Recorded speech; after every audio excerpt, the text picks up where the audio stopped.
On this episode of Cycling Together, we're discussing joining a charity ride. We're also going to talk about how the media talks about bike accidents, and we have some listener questions for you about brake pads and finding beginner-friendly bike groups. That might be for me. All right, are you ready? Let's get rolling. This is Kristin. And I'm Steve, and you are listening to Cycling Together, a podcast about all things bikes, riding, and riding together. Okay, but before we get into it, Yes. we have a new addition to the studio. Uh-huh. For those who watch us on the video, which is The Lego bicycle. The Lego road bike. I mean, I bought it for you, but she beautiful. Look at that. You did. I'm sure many of you have seen this on one of your various feeds. And if you haven't, go look up the Lego road bike. It is brand new. I think you pre-ordered it and then it arrived. Okay, it's one of right before Father's Day for me. Yeah, it's one of, I didn't know when it was going to come. It is one of the few things that you have specifically said to me. Yes. I want that. I want that. And we are of the age where we kind of don't do gifts like that. We're just going to buy what we want. Yep. And so I pre-ordered it with zero idea when it was going to come. And it came about 2 weeks before Father's Day. It came fast for a pre-order thing. Yep. And then the kids and I were like, do we hold it for Christmas? So that makes sense because a lot of the YouTubers were building it about 2-3 weeks ago. He was like, and the kids were like, he's never going to make it to Christmas. He'll buy it for himself. You have to give it to him. Right. But the other thing is you did have to promise that you would Put it together. Yeah, because I've bought you stuff in the past that's ended up in the basement because it might be worth something someday. Only one thing like when that. It's open. Anyway, the bicycle is awesome, and Lego needs. I want a full suspension mountain bike. I want a commuter bike. This better be the first in a series from Lego. This thing is incredible, and yes, the cranks do turn with a chain through a dual pulley derailleur with a freewheel. It's awesome. It's so satisfying too. Even our daughter was playing with it, and she was like, "I think I need one." Yeah. And I was like, "You really don't." The other cool thing that they have is I'm amazed by how fast it happened that there are companies where you can buy decals for it so you can make it into your bicycle, not just the down tube, but the wheels too. So you can be like, too. I have Mavic wheels and I have a Canyon frame. So that happened really fast, and the display options for it happened really fast too.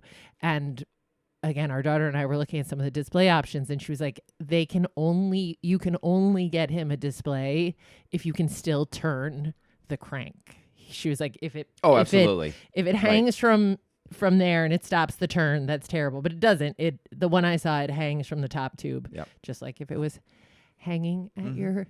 So anyway, it is now here in the studio, which means I'm going to have to redesign the studio around it. Around the bike? I think. Unless with room for more. With room for more. Yeah. Have a whole wall.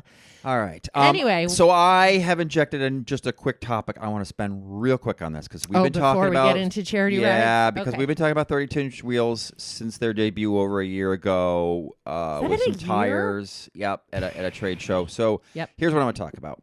They made their debut on the World Cup circuit at Lenzerheide last weekend. The Thomas Maxis team were riding on them.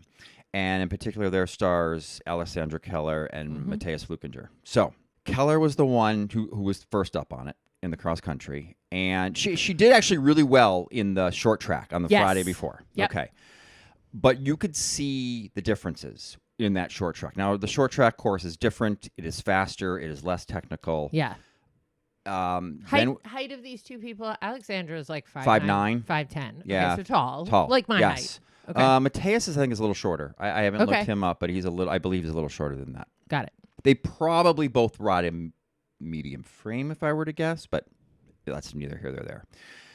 So just first impressions on the 32-inch wheels. Now, just watching. You have not ridden them. I have not ridden them. Just watching. Now, Alessandra Keller has a very unique style. I kind of call her a piston pusher. She doesn't spin the cranks. No. She pumps those cranks. She is all over her bike. So you have to read between the lines with her on her body language difference. But it was clear that cross-country mountain biking is a event of constant accelerations and decelerations. Right. And she was struggling getting that thing back up to speed each time. Much more so. Well, and it's a sport of lots of short turns. And she was getting everything wide. Yeah, she was getting stuck on. There was one thing in particular that she got stuck on. I think almost every time it was kind of through two trees, and she crashed, which is unusual for her. Yeah, and she was kind of. The 32 inch is supposed to roll over things, but she was kind of stuffing it into some of the rocks. And I think it's because she couldn't pick her line as easily. That's just a spectator's initial reaction to it. Yeah. But I mean, it'll be interesting to see. You and I have talked about you building up a 32 inch in part just so you could try it. You said you found a frame that you could use, but you couldn't find a fork. The biggest thing is the suspension fork, and of a reasonable cost. Yeah, and those are coming. So I think at some point it will make sense for you to build one up, even just so that you can try it and so that people in our world can try it. But yeah, it was interesting to watch her race. If you're especially compared to Jenny, who is so, I mean, their styles are completely different. Right. So quiet on her bike and just effortless. And just there was a nimbleness that seemed to be missing from what we were watching. Correct. But on a straight, once she got back up to speed, girl flew. Oh yeah, right? Like Alexandra flew. If you're at speed, they go. Yeah, and it was straight, and it was or straight up or whatever. Yep. She went. Yep. So it was interesting. I will admit, I had two thoughts. I was like, I hope this is terrible, which is a terrible thing to think. And it was actually. But my other was, do you think that racers, any racer who is put on a 32 inch is compensated differently with the knowledge that this could be bad and could mess up their results? I would love to know from somebody who has the insider knowledge on that. Because from what we understand, she only got the bike the week before. I could be wrong about that. She might have been involved in that. I read more, so I don't actually know that that's true. I read that, and then I was like, is that really true? Or maybe she got it finally, but I don't think it was her first time on it. That's what I was unclear on. But still, you're saying to someone at the top of their game with her. Yeah. And even with the Unbound racers, right? Well, Unbound was the perfect conditions for that. It is the perfect conditions, but you are still saying to someone, you're going to take a risk. You're taking a risk. Yeah. You're risking. So these two Scott racers are taking a risk, giving that a try. And again, what I'm curious about is they're paid, so maybe that's the compensation, or is there something extra to say? We know we could be messing up your results with this. I'm just curious. Yeah, I don't know enough about that. Anyway. All right, let's talk about charity rides. Main event, charity rides. Yeah. So the reason I wanted to talk about this, well, first, we just did a charity ride last Saturday for Bikes Fight Cancer. Love bikes, hate cancer. One of my favorite mottos ever. But I think a lot of people get into cycling or get on a bike inspired by a charity ride. Yeah. Right? Our friend Matt, years and years ago, did his first PMC. Yep. He came in and he was like, I want to do the PMC. You sell bikes, help me.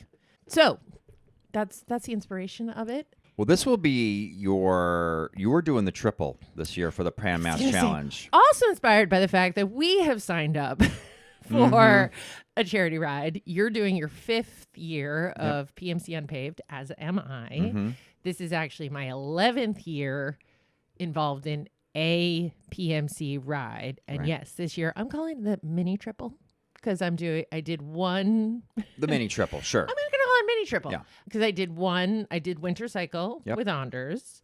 I'm going to do the 50-mile PMC summer on Sunday. So you're doing the summer PMC light. Yep. I'm going to call it and not saying just 50 miles. I'm doing 50 miles and then PMC Unpaved. Yeah. So charity rides are also on our mind. But I want to talk about the Bikes Fight Cancer ride first because it was a great day on the bike.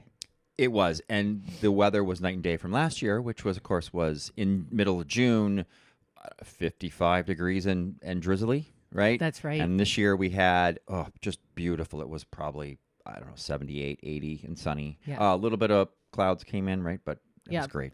And what I like about this ride, it's out in Deerfield, Massachusetts, which is gorgeous. The roads are wide and open and not a lot of traffic.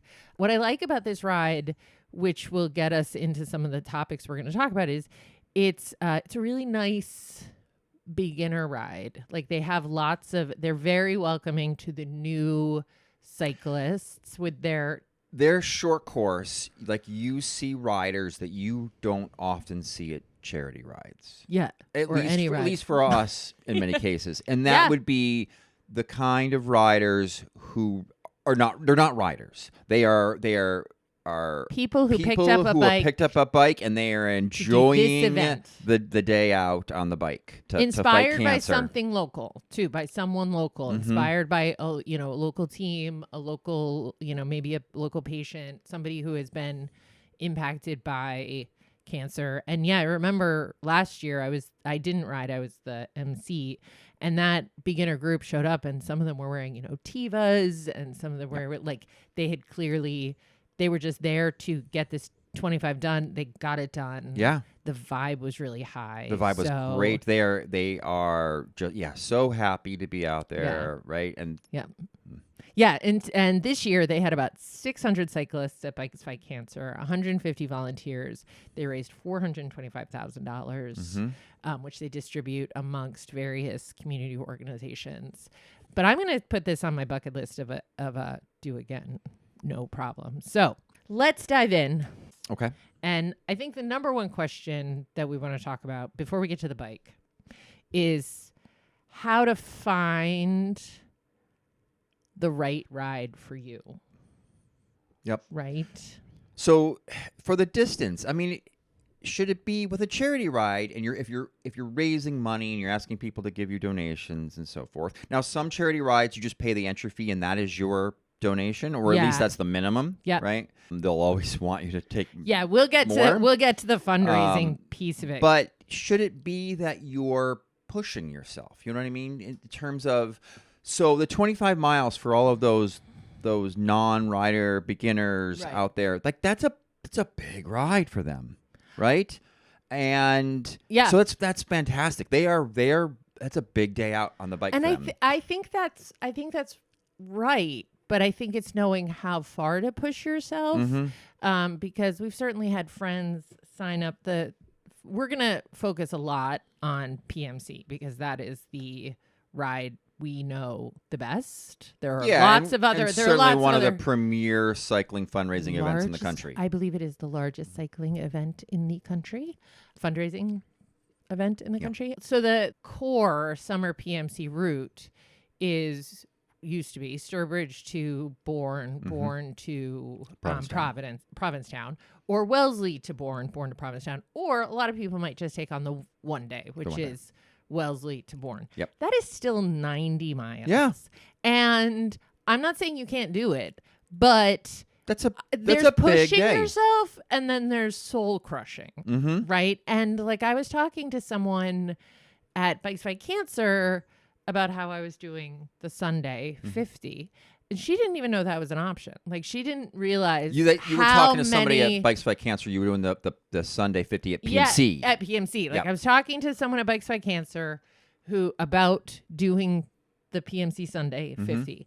And she was like, wait, how does that work? I was like, it's Wellesley down to Foxborough and Foxborough back to Wellesley. I was like, there's also a 25 from Wellesley back to Wellesley.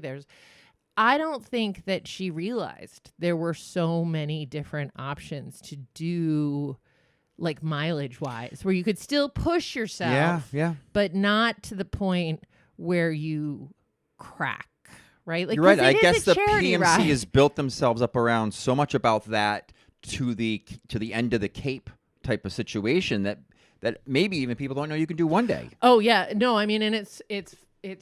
I will talk to people in the past and they'll, what are you doing? Oh, I'm just doing from Wellesley, or I'm just doing, and I'm like, can we just get the word just out of anything that you're doing? First of all, the distance and the ride is the reward, right? Like you're not generally getting, oh, pay me $5 a mile or maybe 10. It's you have done the work, you've done the fundraising, you've done the training.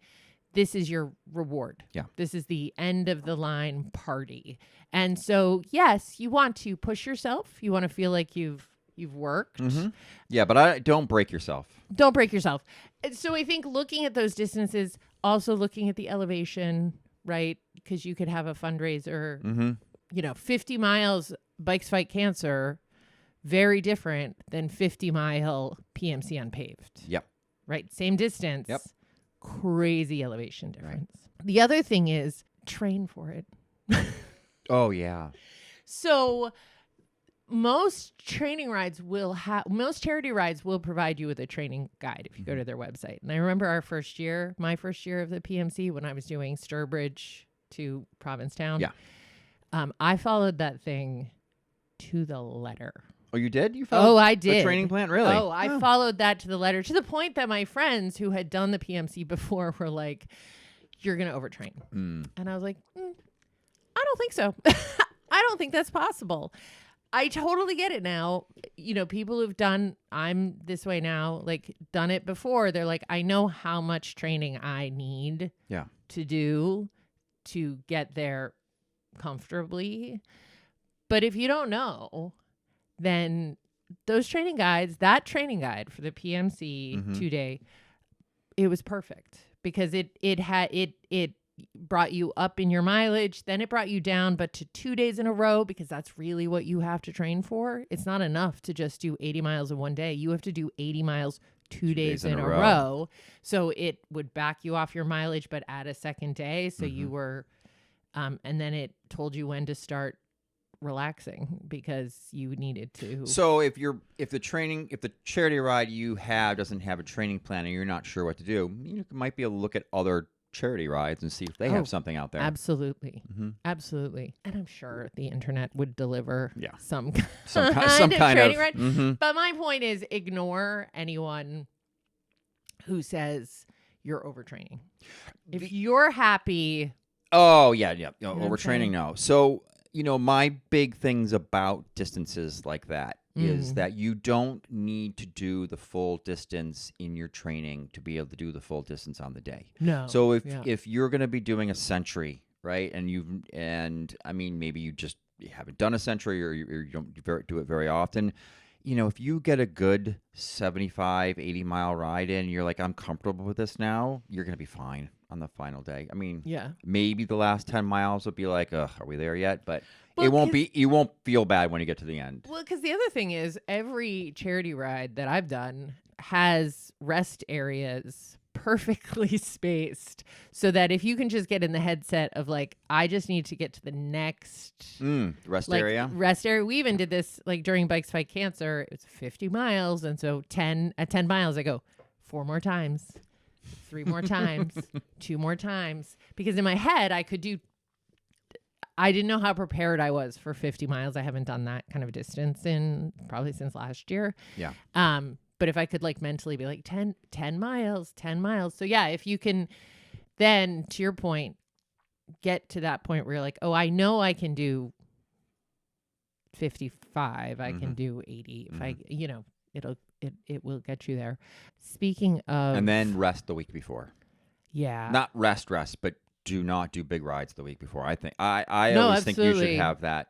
That's absolutely. I think that's time. The hardest part for athletes is you're so like you're so much in training mode. The idea that you really need to give your body time to rest and you need to fuel.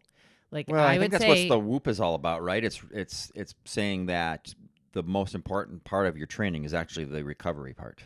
Our watch does that too. Yeah, tells me how much our Garmin recovery watches. Time. Yeah, it says I have 0 hours. I can ride right now. Let's go. No.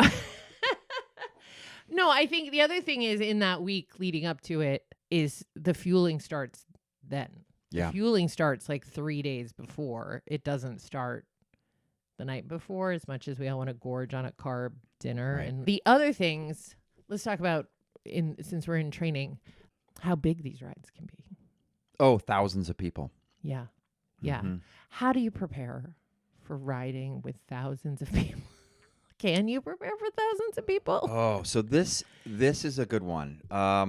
If you are an experienced rider who has ridden in groups before, then if you've done charity rides, and if you haven't really done a big charity ride and you just ride with your small groups, it's going to drive you nuts because you're going to be among a lot of riders who do not know the same etiquette that you know, or do not follow the same etiquette, or following zero etiquette, right? Don't point out potholes. Don't maintain their line. Swerve all over the place. Don't call out things, and it can be kind of dangerous. We certainly know people who don't want to do certain charity rides anymore because they find it too dangerous.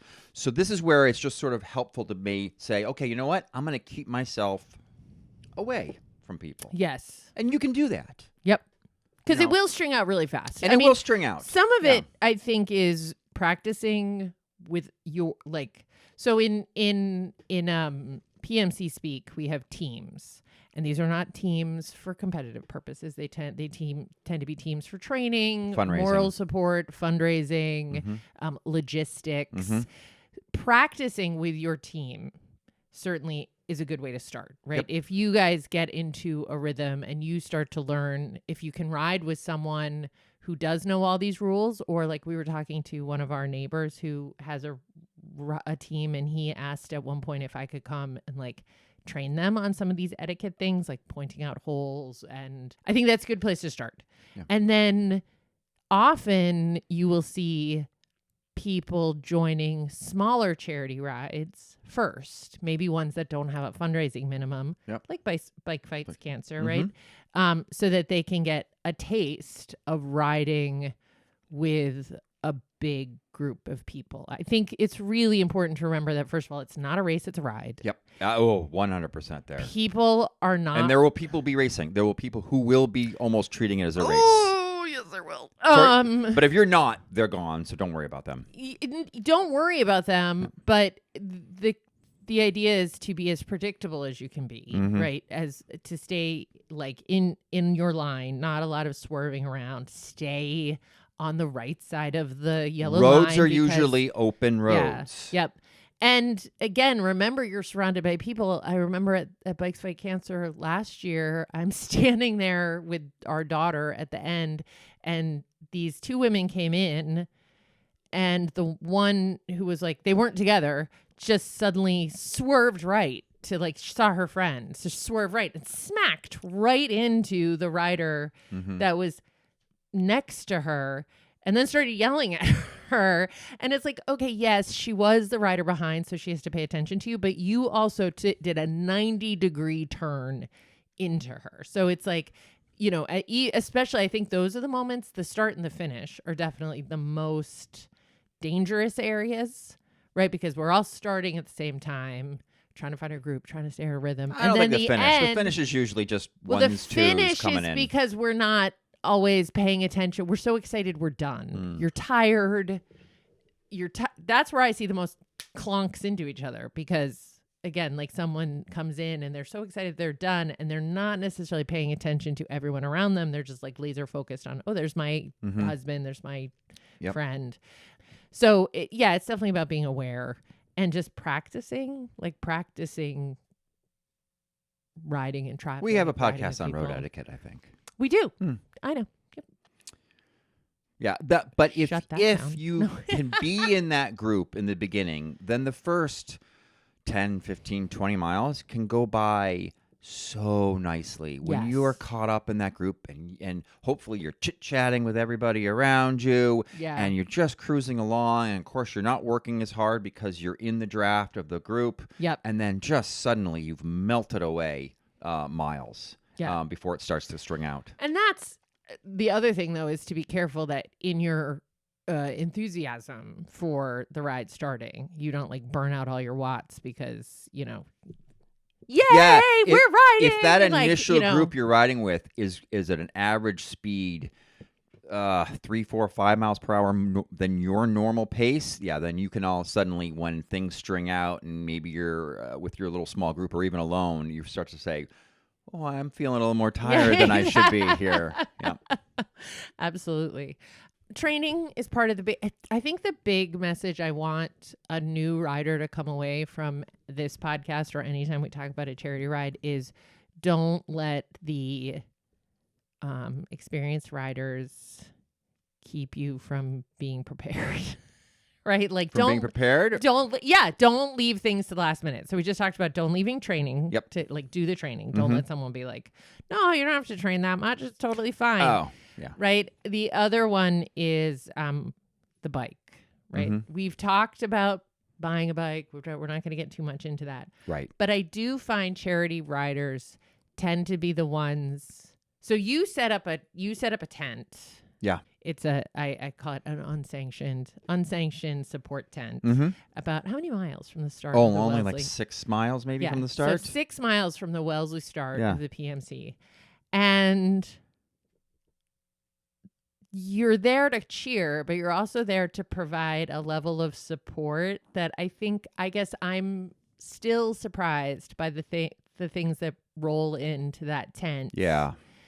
Knowing that they are embarking on a 90-mile ride, right? So yeah, and you get the combination of the sort of whoops situations of like I forgot to do this or this. Yeah, I forgot to put air in my tires. And then you get the ones that are they pulled the bike out of the car. They went up to the starting line with all the hundreds, thousands of other people. They just started riding.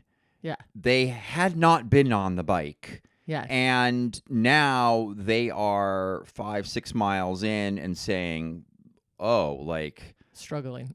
I have look cleats on my shoes, but this bike I borrowed has Shimano SPD and that kind of thing. That was right? the worst. you get that kind of situation going on. or the what was it? Didn't we have a guy? I think I don't know if he'd been training at all, but at the last minute, his dad was like, "Here, use my bike." Yes. And he didn't really know anything about the bike. Like he didn't. I'm trying to think of the circumstance of that. I don't believe he knew how to shift it. Was that correct? I think he didn't know how to shift it. Yeah, so he was like in the hardest gear and he didn't know how to shift it out of the hardest gear. Right. Yeah. And Dad, very well meaning, I'm sure. Dad was like, "Oh, my bike is great. Yeah. You should take my bike." But also that should have happened about 4 weeks before, which is not the hour before. Right. He also had a baseball hat underneath his helmet, which just kills me because it's just not safe. Like at one point I was like, "Hi, can I adjust your helmet? It's not fitting you." Oh, because his helmet was all the way on his back on his head. On the back, and he's got the baseball hat and the we saw the e-bike rental last year, right? Oh, the city bike. Yeah. So a downtown Boston e-bike share bike. No, it was a Boston urban. Oh, that's right. It was a rental. Yeah, she rented it. It was a hybrid, which is fine. It was an e-bike, right? But I'm trying to think of what was. I think it was the fender.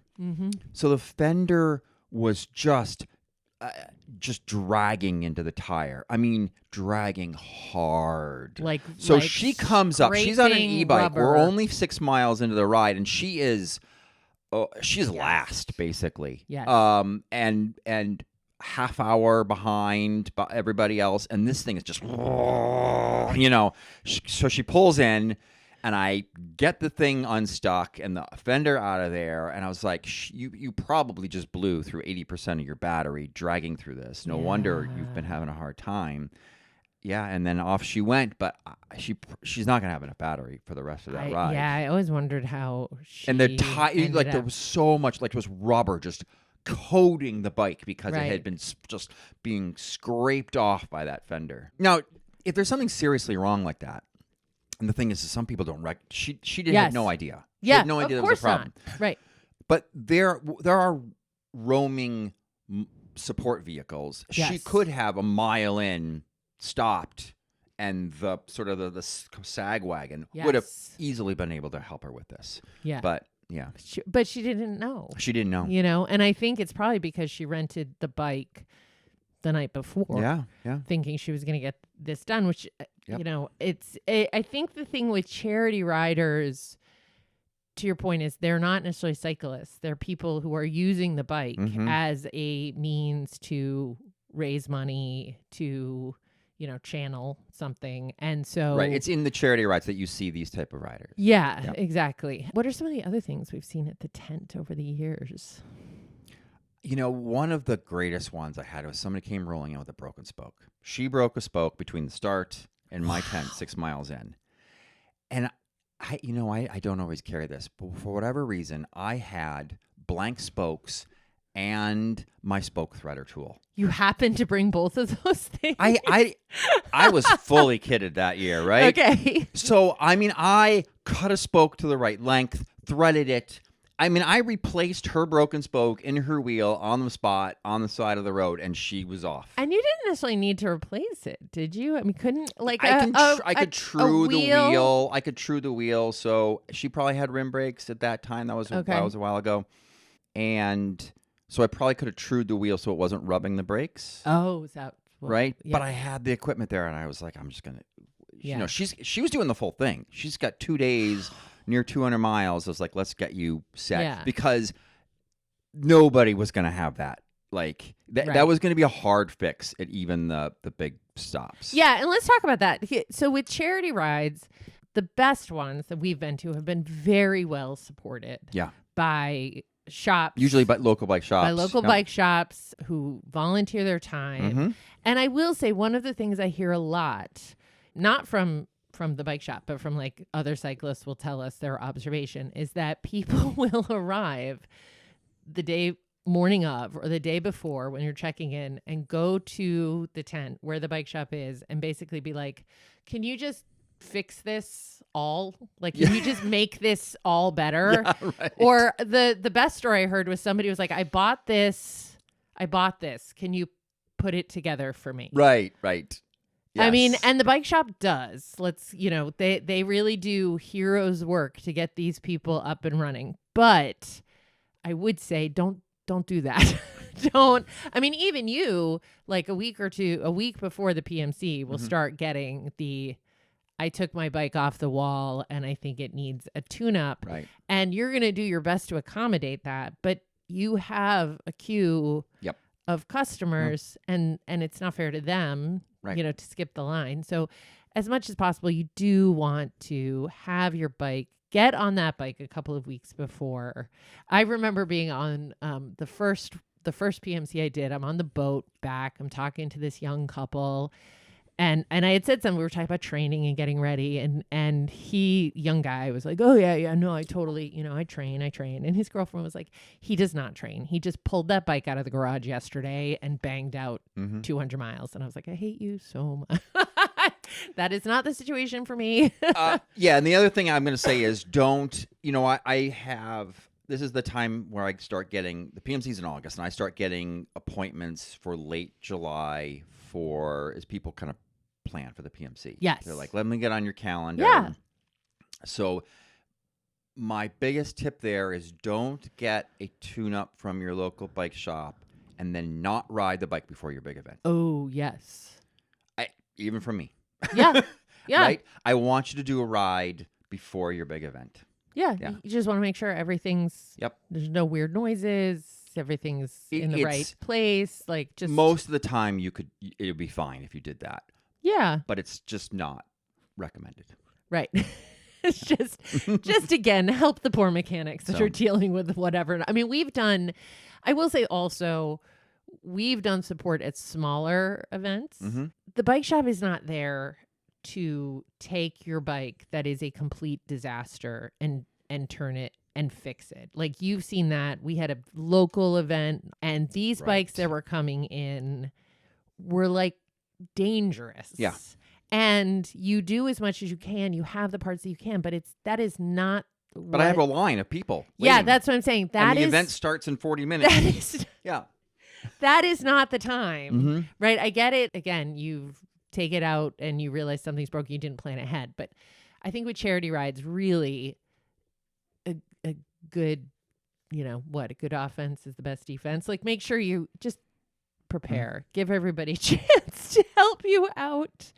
make sure batteries are charged, make sure lights are charged, make sure. I feel like you give away a lot of those little coin batteries at your right?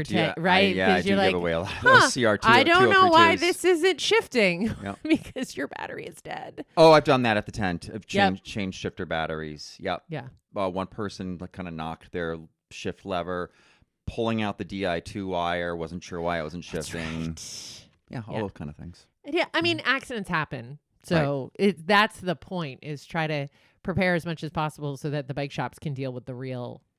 Oh, and lube your chain. Oh my gosh. Oh, lube your chain. This is going to be this is a pet peeve of every bike mechanic, and certainly half the people on the ride. You ride by. There are people who are tone deaf to their bicycles. They just don't hear those things. They don't hear the fender rubbing. They don't hear that their chain's squeaking, right? They don't hear their brakes rubbing. But yeah, all of us who ride by you and just as your chain is just so dry and squeaky, we're like, well, you and I talked about this at Bikes by Cancer, right? Because you said at one point, he's got a chain. Like you pointed a couple of them out, and I was like, wait, is it that you can just hear the chain? Like you shouldn't. And then I started listening to my bike, and I was like, oh yeah, I don't hear the chain. Like I hear the click of the hub when I'm coasting. But when I'm pedaling, I don't hear the chain going through the cassette or through the crank. Anytime you said it to me, it wasn't going, it's just that you could hear it. Like that, like you could hear it going through. Oh yeah, and there were a few that were just dry. Were not squeaking, but yeah, they were. But you were like, needs lube. Needs lube. Needs lube. Yep. Anything else? No, let's move on to fundraising. Yeah. Honestly, the hardest part. Yeah, the hardest part. In my mind. All of these other things are completely in your control. Yeah. Right? And this one's not. It's not. So the big thing with PMC is that when you sign up for it, you commit to a certain level of fundraising, right? Correct. So for you, that's $2,300. Yep. For me, that is $2,020. So I'm at like $5,000 that I have to donate. And if you don't hit that minimum, you pay the difference on your credit card. And it happened to you the first year. Because we moved a little money. We tried to move some money between. It didn't happen in time. And so you got charged for, it wasn't a lot, but you were like, what is this charge? And I was like, you did say you would do that. And their motto is commit. You'll figure it out. With fear. Not every In other words, every ride. That means not our problem.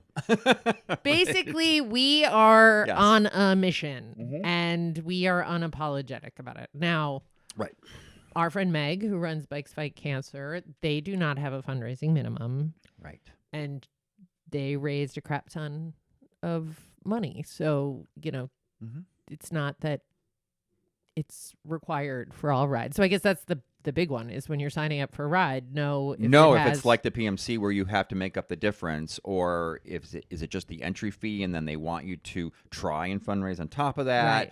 Right. If it has a minimum, what happens if you don't make the minimum? These are all different, so definitely know that aspect of your ride. Yeah, and the thing is, a lot of them, there's a registration fee that's meant to cover the expense of you. Yep. And then there's your fundraising. I think it is important to know how much of it goes to charity. So one of the things about PMC is that 100% of rider-raised funds goes to Dana-Farber Cancer Institute. I'm sure I'm not going to question any of them. I'm sure they all have very high percentages. I would say probably charity bike rides are probably pretty good. Yeah. And I think Charity Navigator is a place you can look to see how good it is. Yeah. And I've heard some good strategies for fundraising. I think it was Johnny from Bikes Fight Cancer, who's a fundraising powerhouse. I think he told me years ago that he sends out a letter to every past donor with a self-addressed stamped envelope to basically say, like, you can donate. So, I mean, which is super smart.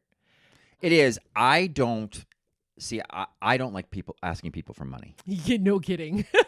right? I just don't like it. I don't like it. And other people have no issue with it whatsoever. So I think it's in part because I'm going to go on record that we're pretty tight. Like even deciding where we're going to donate, we don't donate to everybody that asks us. Right. And I like your strategy. You look at who's sort of running behind on their donations, so and donate to them, or the younger crowd who's just starting out, the teens and so forth. Yeah, I mean, because it started to kind of feel like, oh, I donated to you, so you donate to me, and it all starts to feel very weird and incestuous. So yeah, I did two things. I do establish a budget for us on how much we can donate. Yep. And then I look at, anyone under probably 21 gets a donation. And then I start looking at people's fundraising. And if they haven't hit the minimum, then I donate to them. Yep. The other thing I started doing is we have a cashback credit card. And so I build up all the cashback over the year. And then basically I make my donations. Then I go into the credit card and I say, apply our cashback to our donations. Oh. And so that kind of helps establish my budget too. But I think that's why we struggle with the fundraising. I like to give a thing. That's my thing. Like if you donate, I'll send you a sticker. I'll send you a thank you note. In the past, I've done watercolor dragonflies. My biggest mistake was the year I made the chain. Yeah. And they were great to make. Right. They were a postage nightmare because they're not flat. Right. So I did a whole set of them only to have them all returned to me for under postage. And so I had to redo them. So that was not great strategically. Your strategy, which worked out last year, was an old-fashioned fundraising chart. Oh, I did the thermometer, and at the shop, trying to get to the top of the thermometer, and yep. That actually worked. Yep. That would actually worked really well. Yeah, it did actually. I got to put that back up on the chalkboard. Get that back up. But I guess you should do them. Yeah, they're great. They're a great opportunity to support, causes that are near and dear to you, and they're a great way to meet a community of riders. Oh, there's a big ride this weekend out in the Cape. MS ride. I had a lot of riders come in for the MS ride. Tune-ups Yeah, the MS ride. Best Buddies was a couple of weeks ago. There's the Alzheimer's ride. There's the brain tumor ride. We have a lot. We have a lot of charity rides around us. And as I said, they're not just a great way to support a cause, but I think to really build a community. Like I'm gonna go for a ride tomorrow morning with our team from PMC. And when else would I see them? Right. All right. Let's get into some of the listener questions. Okay. So our friend Chris, who was out on the trail, he was attempting to complete the Tour Divide. Which he did complete. He's a couple already years done. ago. This is his second year. Yep. He left us this voicemail. Hey, Cycling Together friends. This is Chris calling from the Flathead Range in the Canadian Rockies during Tour Divide. I queued up a couple episodes of yours before I left, and I've been able to enjoy some of your great conversation and information while I've been out here on my own, so thank you very much. I have a question for Steve. It's about brakes and disc brakes. Say, hypothetically, your brake calipers were encrusted in mud, or you couldn't see them, or you didn't know what to look for. How can you tell if your brake pads are done? Can you tell through noise, brake feel, any other symptoms that could tell you that, maybe it's time for you to stop and change your pads or bring it to shop and have them look at it? Thanks, and I'll look forward to the next episode. All right, Steve. What should our friend Chris, who maybe we should add a second level to it, which is his Instagram is Blind Guy Biking. So when he says he can't see he's the visually brakes, impaired. So that's one reason he might not be able to see. But I think in this case, he can't see them because they were literally caked in mud and he didn't have a way to clean them. Yeah, but he has shown in the past where even when they're not caked in mud, he can't look into the brakes to see the thickness of the pad. He doesn't have that ability. Yeah. So, I mean, this is a really tough one. What wears down disc brakes the most is moisture and mud and perfect and dirt. Wait, where was he riding? And I mean, and it can happen really, really fast. Yeah. Over the course of just a single ride. Yep. I don't want to get too technical here, but there are basically, we're just going to go down to two different types of brake pads. One is organic and one is metallic or sintered. The organic pads, they have their strengths, but they wear down quite quickly. The metallic pads are much more hardy to that abrasiveness of mud and grit and so forth. But then they have their downsides as well. So if you're going to be riding in anything muddy, it is definitely recommended to use metallic pads. That being said, this is difficult because we early in the episode we talked about how people are tonally challenged with problems on their bike. Totally challenged. And if that is you, it can be difficult because somebody who's very aware of the different things on their bike audibly will say that tone, that scraping noise, that braking noise is slightly different than it used to be. And so what's going on? And of course, most of us can visually look at our pads and see if they're worn down. Right. So, but that's like the best way is the sound that they're making. So you're kind of listening for that difference between what they normally make. And of course, if they're covered in mud, they are going to make a different sound. Yes, they are. Right?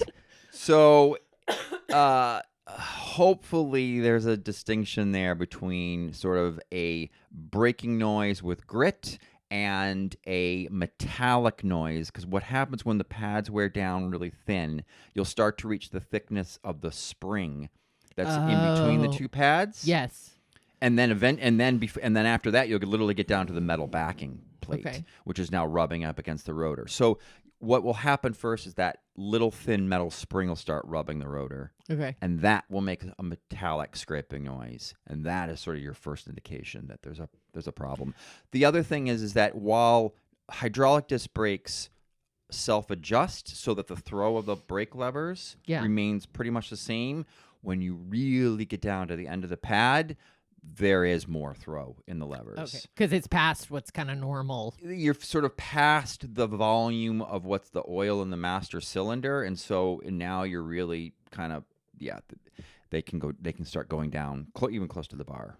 So that's another big indicator that your pads are very thin. When my bike starts to make funny noises, I say she's just talking to me.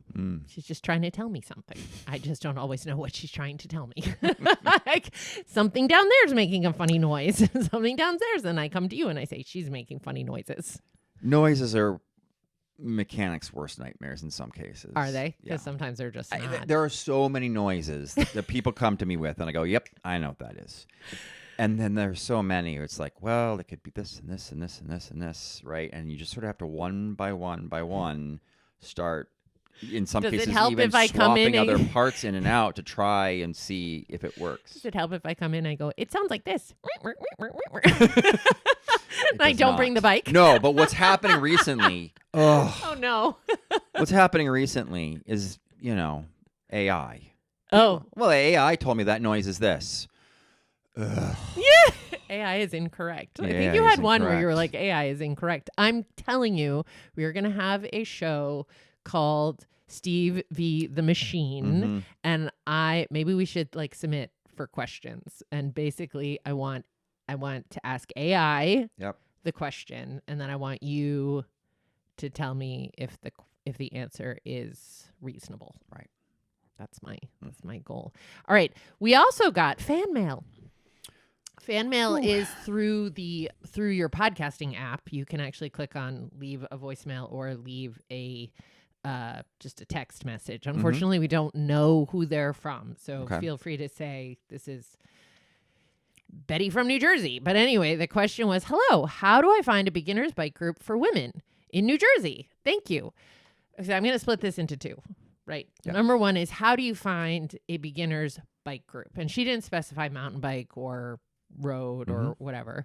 The first place I would say is your local bike shop. Yes. Right? Oh, 100%. Your local bike shop. they can, if they aren't doing something, because it does take a lot to run these groups ourselves, they will know. They'll know which group to go to which website, which whatever, to plug you into who you need to be. And also, check the interwebs. I will say, I did do some researching about New Jersey. There are a couple of groups that I found. There was an all-on cycling club of New Jersey, which seemed to be, if I remember correctly, I did this research several weeks ago, kind of all-inclusive, probably more geared toward road. There was the Major Taylor Cycling Club of New Jersey. I've heard of them. If you are a mountain biker, there's the New Jersey Mountain Bike Facebook. I actually joined that group, and I've been they're posting all the time, different rides, different questions about different trails. So, I mean, the cool thing is we are with all the ways people can connect and communicate with each other, finding your people, I think, is a lot easier than it might have been. And once you start finding people, that leads into finding other people, and it just blossoms from there. We just had, the other day, I got an email from our friend Bob. I was being CC'd because apparently he met a person in the woods and somehow got talking to her, and she was like, I want to mountain bike, and he was like, let me connect you with all these people, including Kristin from Steve the Bike Guy, who has her women's rides. So it was like all I got was, this is so and so with the dogs, and Bob then writing to say so I think the other thing is we bike people want to connect you with other bike people. Oh, yeah. So, but that's where for New Jersey, those are 3 groups that I would start with. We will put them in the show notes. And thank you for leaving us a fan mail. All right. I want to talk about one more thing. So unfortunately, sadly, we had I nearly did it. We had an incident last week where a teenager was killed riding his bicycle. Let me say, I don't know what kind of bike it was. It doesn't matter. This is really about how the press handles these accidents. So the headlines throughout the internet went something like, teen cyclist dies after being hit by SUV. Right. This drives me crazy. It does drive you crazy. It drives me crazy. And there actually was, let me say, a group called Active Travel Academy in England that, in collaboration with the University of Westminster, produced basically reporting guidelines for the media that said there are ways you should talk about these incidences, and there are ways that you are not. And number one is you shouldn't be calling them accidents, right? They're collisions. They are crashes. They are, there are ways to talk about it. But when we say accident, it just it doesn't really. I haven't thought about the word accident, but you're absolutely right there. The other is we often refer to the person on the bike being hit by a car, right, an SUV, and a vehicle versus a driver. Right. And what they said is basically the research tells us that language matters as it helps shape how we see and treat each other. So, for instance, referring to drivers rather than only their vehicles helps remind us that behind every vehicle, be it a car, a cycle, a motorcycle, is a person making decisions that affect the safety of others. And that is, I will say, you will see me comment on things. I shared this recently on this very article. I said, words matter. He was hit by a driver. He was not hit by an SUV. And it's because we're trying to remove that layer of the yes, you could be hit by a self-driving car. This was not that situation. So anyway, it's on all of us to push the media to do better with how we talk about these interactions. I don't like interactions either. Anyway. All right. Well, that's it for us. Should we wrap this up? Well, let's wrap it up. All right. Cycling Together with Kristin and Steve is a production of Steve the Bike Guy, an independent bicycle shop in Eastern Massachusetts, and Sundin Marketing, a full-service marketing communications agency. If you like the show, please leave a review or share with a friend. For show notes, links, or to leave a comment, question, or topic suggestion, visit cyclingtogether.bike. You can follow the shop on Facebook, Instagram, YouTube, TikTok at Steve the Bike Guy. All right. Thanks, and we'll see you next time. Bye.